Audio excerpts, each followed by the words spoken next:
Hola chicos, ¿cómo están? Espero que estén muy bien. Tengo varias información para ustedes. La primera es que el examen es el jueves y está en la plataforma virtual. La segunda es que espero que todas sus familias y todos ustedes estén muy bien. La tercera es que vamos a dar la clase de leucemia aguda y esta clase entra en el último examen, no entra en el examen que viene. Entonces vamos a empezar con la clase de lo que es la leucemia aguda, ¿ok? Bueno, vamos a empezar diciendo que la leucemia aguda es una proliferación clonal de una célula madre hematopoyética. O sea, vamos a tener una formación de un clon. ¿Se acuerdan que un clon son un montón de células iguales? De una madre hematopoyética que es un blasto. O sea, vamos a tener células indiferenciadas. Se puede observar o se deben observar en este tipo de enfermedades más de un 20% de blastos en médula ósea. Esto es muy importante, chicos. Esta es la definición de la OMS para leucemia aguda.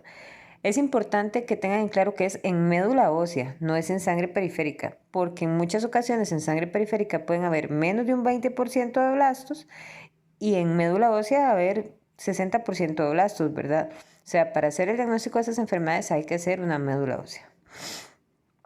¿Por qué se da esta proliferación clonal? Bueno, por una mutación, como ya lo hemos visto, en una célula precursora. La célula precursora afectada puede ser una célula mieloide, una célula linfoide o una célula pluripotencial que pudiera formar células mieloides o linfoides.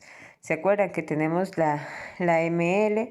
Que luego forma la GEM, que es más diferenciada, que es la granulocítica, eritrocítica, monocítica, megacariocítica, y eh, la GEM, y luego tenemos la L, que es la linfoide.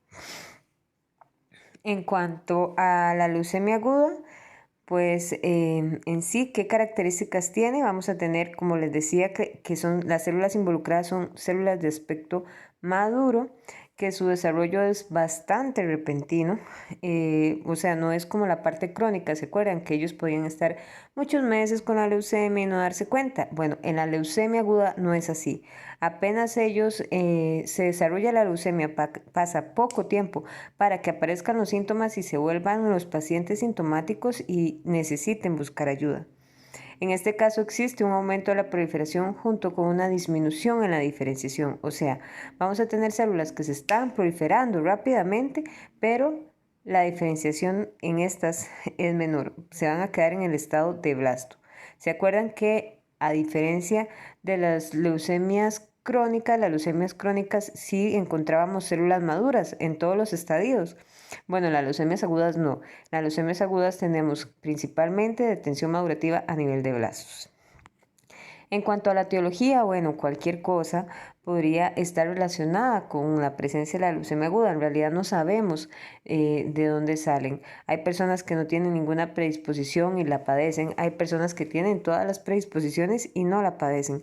Sin embargo, sí hay cosas que se han relacionado y que se han visto que podrían estar relacionadas con esta presencia de leucemias. Por ejemplo, factores ambientales como las infecciones principalmente virales como la Epstein-Barr o drogas. También procesos congénitos como lo que es el síndrome de Down, que se relaciona con la presencia de ciertos tipos de leucemia, procesos adquiridos preleucémicos como el síndrome mielodisplásico o el síndrome mieloproliferativo crónico y predisposición hereditaria, o sea, por ejemplo, tener hermanos con leucemia. Entonces, tener infecciones, algún tipo de síndromes cromosómicos, otro tipo de enfermedad hematológica que predisponga a que se pueda convertir en una leucemia o tener hermanos que han tenido leucemia y que por lo tanto tengamos como o se tenga un proceso hematológico que pueda estar relacionado con la presencia de la leucemia puede verse como un factor de riesgo. La edad, bueno, aparecen a cualquier edad y pueden aparecer en cualquier persona, en hombres o mujeres. Eh, Como les decía, en cuanto a la patogénesis, o sea, de dónde se produce, de dónde sale, pues no se sabe realmente qué es lo que la desencadena, pero bueno, están estos factores de riesgo que les mencioné anteriormente que están relacionados, pero en realidad se da, lo que se da, independientemente de por qué suceda, es una alteración a nivel de los protooncogenes y que se van a convertir en oncogenes. ¿Se acuerdan que yo les expliqué que los protooncogenes son genes que están regulados normalmente por alguna cosa, ¿verdad? Que no se expresan siempre o que siempre se expresan para controlar los tumores y que por alguna razón mutan, entonces empiezan a expresarse más o expresarse menos y esto provoca la aparición del proceso maligno. También puede ser una alteración a nivel de genes que se conocen como genes supresores de tumores, que son genes que evitan la formación de tumores, pero que cuando mutan puede ser que aparezcan estos procesos malignos.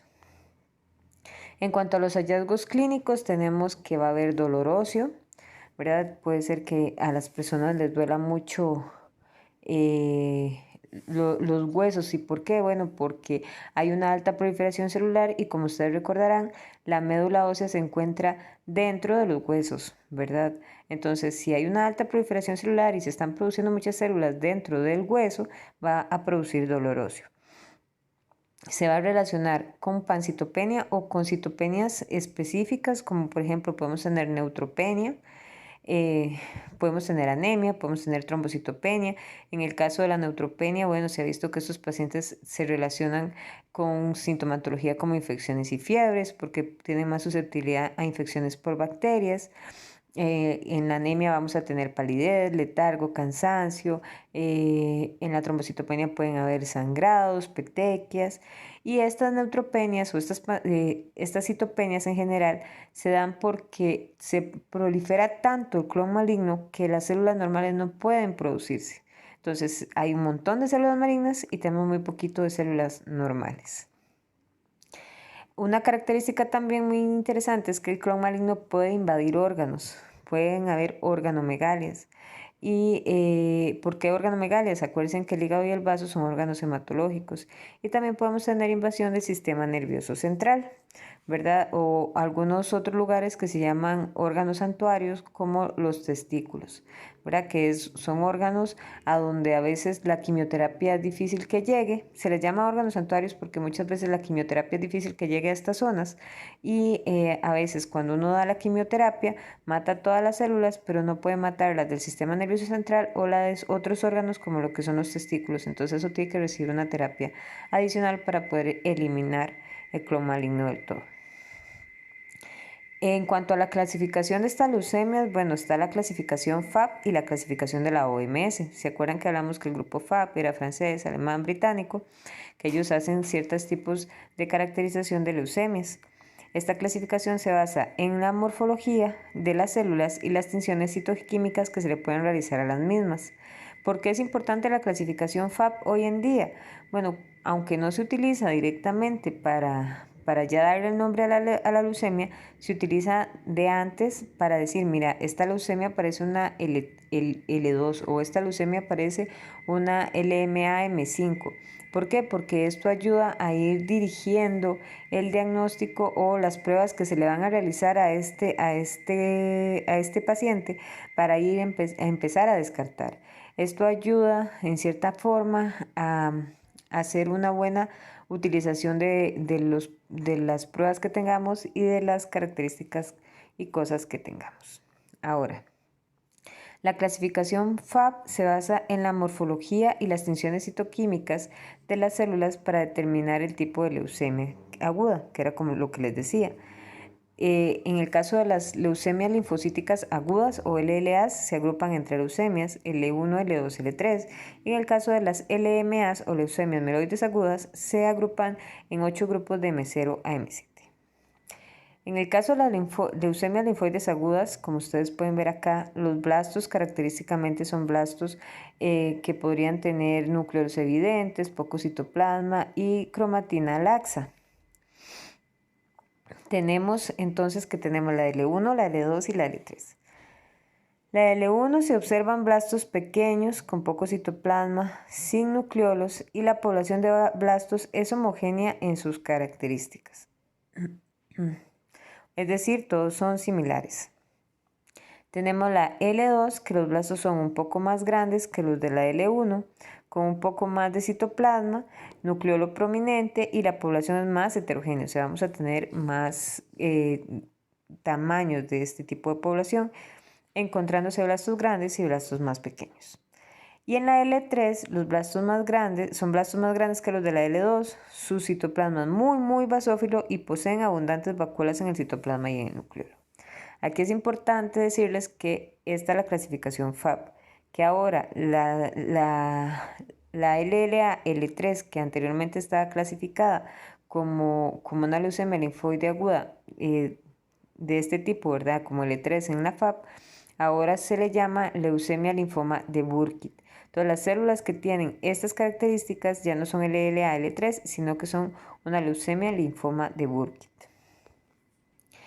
Tenemos, ¿verdad? En este caso, y les voy a poner como los ejemplos, esta de acá que estoy tocando, no sé si pueden ver el puntito que se está tocando o que dice la letra C, son de LLA L1. Ven que todos tienen como el mismo tamaño, casi no tienen nucleolos, tienen muy poco citoplasma.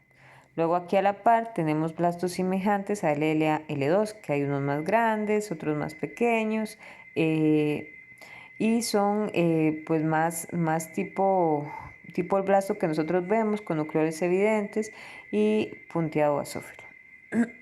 Y estos de acá que pueden ver, estos serían los LLA L3, que son los que tienen estas vacuolas características, citoplasma muy basófilo y cromatina igual laxa.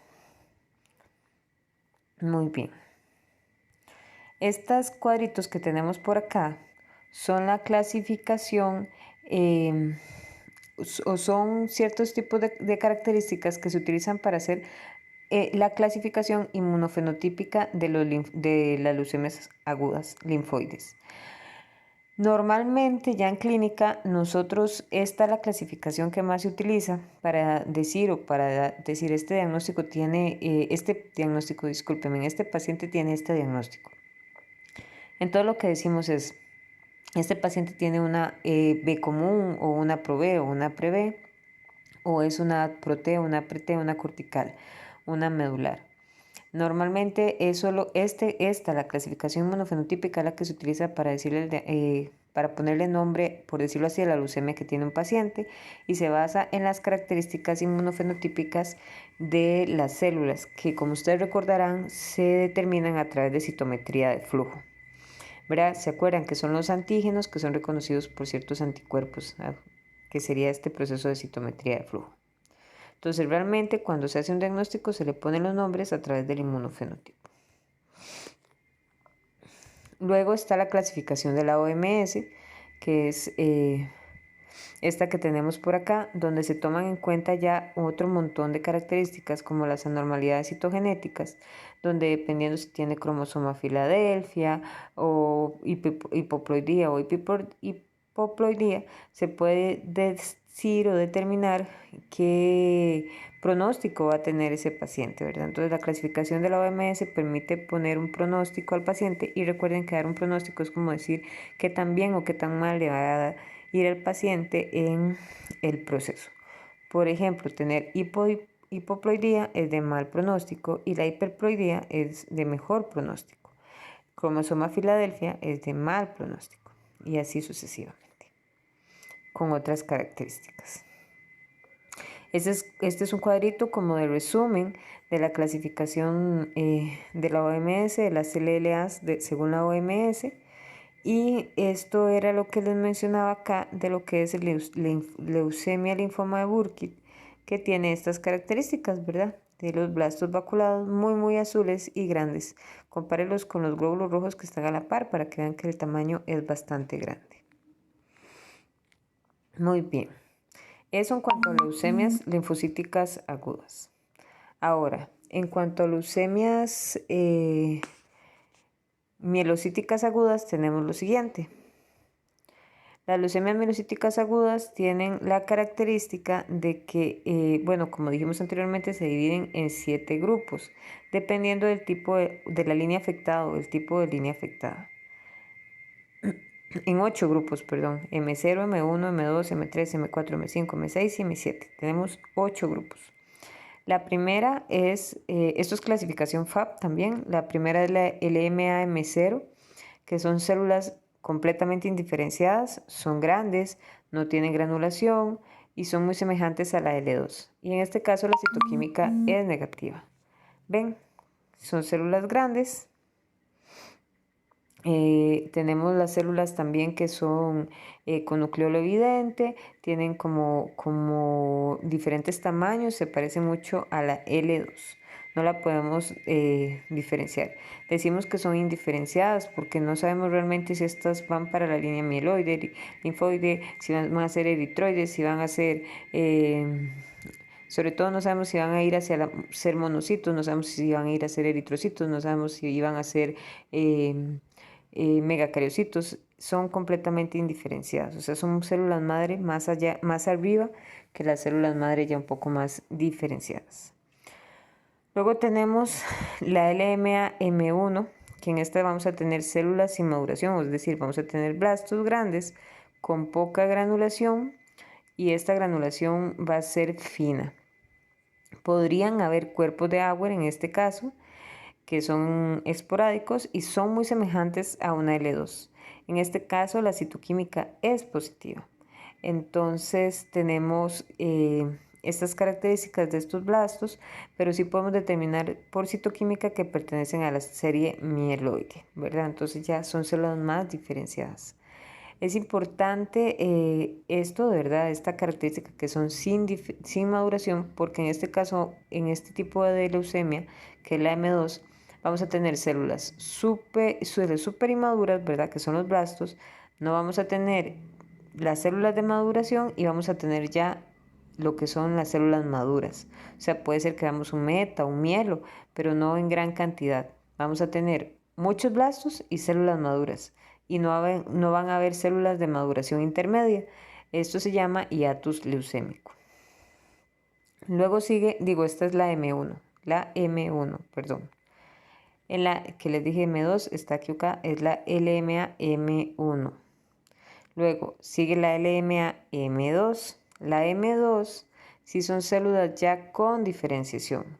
Tenemos que son células que tienen más del 10% de estas células van a ser células nucleadas en la médula ósea, van a ser promielocitos, van a ser metamielocitos, van a ser mielocitos, o sea, vamos a tener toda la serie de maduración presente. Y además de tener más de un 10% de las células nucleadas que vayan a ser promielocitos o células ya más maduras de la línea granulocítica, vamos a tener más de un 20% de blastos que poseen granulación y podrían tener cuerpos de Auer, los cuales pueden estar presentes. En este caso de la M2 no va a haber hiatus leucémico, o sea, vamos a tener diferenciación. Entonces les recuerdo y les aclaro porque lo dije mal anteriormente. En la LMA M1 hay hiatus leucémico y no hay maduración. Solo tenemos células inmaduras y células maduras. Mientras que en la M2 vamos a tener diferenciación. Vamos a tener más de un 20% de blastos, vamos a tener más de un 10% de células que van a estar siendo mielos, promielos, metamielos y posteriormente ya células maduras. Aquí no hay hiato leucémico. Luego sigue lo que es la LMA-M3, que es la leucemia promielocítica aguda. La LMA-M3 se caracteriza por presentar gránulos, ¿verdad? Van a ser blastos y promielocitos, lo que vamos a tener presente. Van a tener gránulos prominentes y van a haber cuerpos de Auer, muchos cuerpos de Auer. Recordemos que los cuerpos de Auer son los palitos que vamos a ver. Son muy frecuentes y se pueden encontrar en empalizada. ¿Qué quiere decir empalizada? Que tenemos 3 o más en una misma célula. No sé si los pueden ver, que son estos palitos de acá, ¿verdad? Que vemos en esta célula. El hecho que hayan 3 o más significa que están en empalizada. Los núcleos de los promelocitos tienen forma de reloj de arena. Esa es otra característica que sería algo así. Lo ven como una forma de reloj de arena de estos con los que jugamos, que ponemos para los juegos, ¿verdad? Que pasa la arena hacia un lado y hacia el otro. Si ustedes lo ven, esto tiene una forma similar a lo que es un reloj de arena. Es importante que si ustedes ven cuerpos de Auer, principalmente cuerpos de agua empalizada en un hemograma de un paciente con blastos, le avisa inmediatamente al médico. ¿Por qué? Porque los médicos pueden darle tratamiento a este paciente rápidamente, porque los pacientes con leucemias promielocíticas, lamentablemente, si no son tratados a tiempo, fallecen por problemas trombóticos. Entonces, empezar el tratamiento lo antes posible hace que el paciente tenga una sobrevida mejor, sobre todo que ahora hay tratamientos que es el ácido, el trióxido de arsénico, es el tratamiento del trióxido de arsénico que les ayuda un montón y básicamente pues tienen una vida bastante buena estos pacientes. Bueno, ¿verdad? Les hablaba de lo de las células de Fagot, ven que son como dos núcleos unidos por un filamento acá, ¿verdad? En algunos casos es importante mencionarles que la leucemia promielocítica, la M3, no es tan granulocítica como quisiéramos. Ven, aquí hay otros cuerpos de agua empalizada por acá, por acá. En algunos casos no es tan linda como la que vemos acá, sino que va a ser hipogranular, ¿verdad? Vamos a ver blastos básicamente, discúlpenme. Vamos a ver blastos prácticamente sin gránulos y ahí es donde entran las otras características como las células en fagot o células en reloj de arena. En cuanto a la LMA M4, que ya sería la siguiente, esta va a ser la leucemia mielomonocítica aguda. Va a estar principalmente caracterizada por tener monoblastos, perdón chicos, monoblastos, promonocitos, mieloblastos, promielocitos y células híbridas. Y dirán ustedes qué son células híbridas. Bueno, las células híbridas son células que tienen características tanto de monocito como de mielocito. ¿Qué quiere decir? Bueno, son células que son como monos, por ejemplo, pero tienen granulación mieloide, ¿verdad? Vamos a verles como algún tipo de granulación mieloide, ¿verdad? Vamos a ver si aquí vemos algo similar. ¿Ven? Son células semejantes a monos o a monoblastos, pero que tienen cierto grado de granulación mieloide. Aparte de eso tenemos monoblastos. Ven que los monoblastos se caracterizan por tener vacuolitas. Vamos a tener mieloblastos, que los mieloblastos ya son más con la granulación, más característicos. Vamos a tener monos, promonos y promielos, ¿verdad? Que lamentablemente en esta imagen no se ve, y promielos en la lámina. Luego seguimos con la siguiente, que es la LMA-M5, que hay LMA-M5A y M5B. En la M5 tenemos la leucemia monoblástica, que vamos a ver, dependiendo de la maduración de las células es que se clasifica entre M5A y M5B. O sea, la LMA-M5 es la monoblástica. Tenemos la LMA-M5A, que es la leucemia monoblástica sin diferenciación. Vamos a tener que más del 80% de células que observamos son monoblastos, o sea, no va a haber maduración de esas células, solo van a ser células inmaduras. Estos van a poseer cromatina laxa, citoplasma basófilo abundante y núcleos prominentes con membrana perinuclear prominente. Y vamos a tener la B, que va a ser la leucemia monoblástica con diferenciación. Entonces aquí más del 80% van a ser células monocitoides, de la línea monocitoide, pero van a ser promonos, monos y monoblastos. Los cuerpos de agua podrían o no estar presentes. Entonces ven, estos serían blastos monocitoides. Ellos son así como los monos, que hacen esta formación tan ameboide de su núcleo con el núcleo prominente y este montón de vacuolitas presentes. Esto que ustedes ven aquí se llama un cuerpo mitótico. Esto es como cuando se acuerdan de la anafase, metafase, profase y anafase. Bueno, cuando se está haciendo mitosis hay varias etapas donde los cromosomas se condensan y se van hacia los lados. Esto es exactamente eso, los cromosomas condensados que toman esa forma. Y aquí tenemos también otra imagen de este tipo de leucemia. Luego tenemos la LMA-M6. La LMA-M6 es la leucemia eritroblástica, donde vamos a tener más de un 30% de monoblastos indiferenciados y un 50% de los precursores van a ser precursores eritroides. Se observa displasia en las células, o sea, van a tener cambios morfológicos anormales, como por ejemplo esta que es binuclear, ¿verdad? La pueden observar. Vamos a tener displasia y pueden encontrarse cuerpos de Auer en cuando aparecen los mieloblastos. Entonces, en este caso de la leucemia la leucemia eritroblástica, vamos a tener más de un 30% de mieloblastos indiferenciados y 50% precursores eritroides. Aquí me corrijo porque en la diapositiva que tengo acá en PDF dice monoblastos, pero no son monoblastos, son mieloblastos. Entonces, leucemia eritroblástica, más de un 30% de mieloblastos diferenciados. Si les dije monoblastos, me disculpo, es más de un 30% de mieloblastos indiferenciados y un 50% de precursores eritroides. Se observa displasia, ya les dije, los cuerpos de Auer. Ven, entonces tenemos un montón de precursores eritroides. Esto es un eritroblasto, es binuclear, esto es un eritroblasto, es un eritroblasto, es un eritroblasto. Ven que los eritroblastos tienen como la cromatina como muy punteada. Este es un eritroblasto y tenemos pues también blastos mieloides en algunos sitios.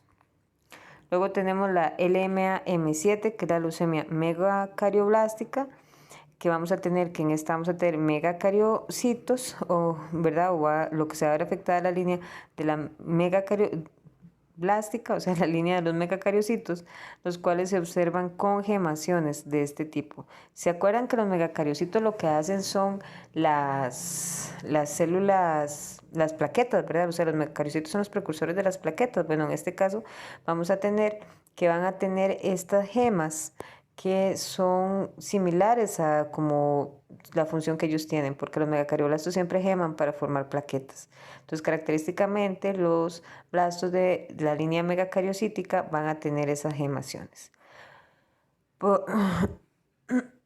En este caso, los cuerpos de Auer son ausentes, no están, y semejan un blasto linfoide, pero con la presencia de esas gemaciones. No siempre están, pero podrían estar. Ahora, características de la LMA. Bueno, una cosa importante decirles que ya les había mencionado es que las leucemias mieloides o linfoides podrían ser leucemias aleucémicas, que es que no vamos a observar blastos en sangre periférica y todos están en la médula ósea. Se están formando médula ósea, solo que se están destruyendo antes de salir y no están saliendo en sangre periférica, pero podríamos encontrarlos. Luego vamos a tener que los cuerpos de Auer son un acúmulo de gránulos en el citoplasma de los blastos que se forman de forma lineal o de palillo de tambor, que son acidófilos, o sea que van a tener coloración rosada, y además de la citoquímica, que es algo que anteriormente se usaba. Actualmente se usan muchas herramientas para su clasificación, como la citogenética y el inmunofenotipo. Entonces, esta es la clasificación según la Organización Mundial de la Salud, es la clasificación del 2008. Casi siempre, cada cierto tiempo sacan clasificaciones nuevas, creo que ya hay una nueva. Entonces, esta clasificación, que es la clasificación del 2008, es la clasificación de las leucemias mieloides agudas según la OMS, pero es simple y sencillamente un ejemplo, no se la tienen que aprender, de que, por ejemplo, tenemos leucemias mieloides agudas con anormalidades recurrentes, ¿verdad? Ciertas anormalidades genéticas que podríamos encontrar, o leucemias mieloides agudas con síndrome mielodisplásico, con cambios relacionados, o neoplasias mieloides relacionadas a terapia, o leucemia mieloide aguda sin ninguna otra especificación. También están los sarcomas aquí mieloides, los relacionados con síndrome de Down, los que están relacionados con células dendríticas o que tienen linaje ambiguo, y otras entidades que son provisionales. En cuanto a la citoquímica, bueno, la citoquímica es algo que básicamente ya no se utiliza. es como una tinción química que se le hace al frotis o a algún tipo de tejido para determinar si es de una línea o de otra. Algunos ejemplos son, por ejemplo, la mieloperoxidasa, que se utiliza para marcar la línea mieloide. Entonces no tendríamos una mieloperoxidasa en línea linfoide, solo la tendríamos en línea mieloide. Podríamos tener un SODAM B, que sería positiva en gránulos de neutrófilos, eosinófilos y monocitos. Tendríamos un ANAE, que es ideal para la línea monocítica y granulocítica. La línea granulocítica normalmente es negativa. Y son como características, ¿verdad?, de algunas células que podríamos utilizar en caso de que estemos en un lugar que no tenga ninguna otra herramienta más que esta. Pero ahora ya se usan otras herramientas como el inmunofenotipo y las alteraciones genéticas, o sea, la citogenética. Entonces aquí pueden ver, por ejemplo, la mieloperoxidasa positiva y negativa. Entonces podemos decir que estas de acá que estoy marcando, estas de acá que estoy marcando por acá, son en definitiva células de la línea mieloide y estas pues no del todo. O sea, estas que están negativas no. En cuanto al inmunofenotipo, que era lo que yo les decía, básicamente se estudia a través de citometría de flujo. ¿Se acuerdan? Que es el estudio de los antígenos que tienen las células a través de anticuerpos monoclonales. Puede ser citometría de flujo o inmunohistoquímica si lo que estamos viendo es un tejido. Las células van a ser de diferente linaje o estado de maduración y presentan una gama de antígenos en su superficie que las distingue entre sí. Y por eso es que nos permiten hacer el inmunofenotipo y esto se utiliza para su clasificación. También tenemos una serie de alteraciones cromosómicas. Las leucemias pueden presentar alteraciones cromosómicas que son típicas de cada una de las entidades y que pueden influir sobre todo lo que es el pronóstico. ¿Se acuerdan qué es el pronóstico? El pronóstico es qué tan bien o qué tan mal le da al paciente y eso va a poder influir en el tratamiento del paciente. Entonces existen alteraciones más frecuentes que otras, como les decía, y por ejemplo tenemos esta traslocación que es muy común en la leucemia promielocítica, que es la PLM rara, la mutación, que es la traslocación 1517, que se aparece comúnmente en la leucemia LMAM3, la promielocítica. Tenemos la inversión del 16, que aparece en la LMAM4 eosinofílica, y la traslocación 114, que aparece en la LLAT. En cuanto a la epidemiología, bueno, las leucemias pueden aparecer, como les dije, en cualquier momento, cualquier edad, en cualquier persona, pero sí se ha visto que dependiendo de la edad de presentación es más común un tipo de leucemia que otro, y que en los niños el más frecuente es el LLA y en los adultos el más frecuente es el LMA. En cuanto al tratamiento, bueno, existen diferentes protocolos. Cada tipo de protocolo va a depender del paciente, de la edad que el paciente tenga, de qué tiene el paciente aparte de la leucemia, de los factores de riesgo, etc. Pero de manera muy general, podríamos decir que el tratamiento de las LLAs se separa en 3 fases, que es inducción, consolidación y mantenimiento. O sea, primero hay una fase de inducción donde se bajan los blastos, la consolidación donde se da una quimioterapia para eliminar del todo los blastos y un mantenimiento para que esos blastos no vuelvan a aparecer, o sea, no haya recaída. Recaída es que vuelva a aparecer la leucemia. Remisión es que no está apareciendo la leucemia, pero es un periodo de tiempo donde no sabemos si el paciente está curado o va a tener una recaída. Luego tenemos la leucemia mieloide aguda, que se trata solo con inducción y consolidación. Y ustedes dirán, bueno, ¿y por qué no se le hace mantenimiento? Porque se ha visto que los pacientes tengan mantenimiento o no, tienen el mismo porcentaje de recaídas. ¿Y para qué le vamos a dar más quimioterapia a un paciente si va a tener exactamente la misma posibilidad de recaer sin esa quimioterapia? O sea, no vamos a disminuir la calidad de vida de ese paciente solo porque queremos. O sea, no hay ninguna diferencia solo haciendo inducción y consolidación. Si le agregamos el mantenimiento, solo vamos a bajar la calidad de vida porque va a ser un periodo muy largo con quimioterapia que es innecesario. Y eso sería todo. Muchas gracias, chicos. Espero que estén muy bien y que su familia también esté muy bien. Y esperemos que esto pase pronto y puedan seguir su proceso educativo. Un abrazo a todos.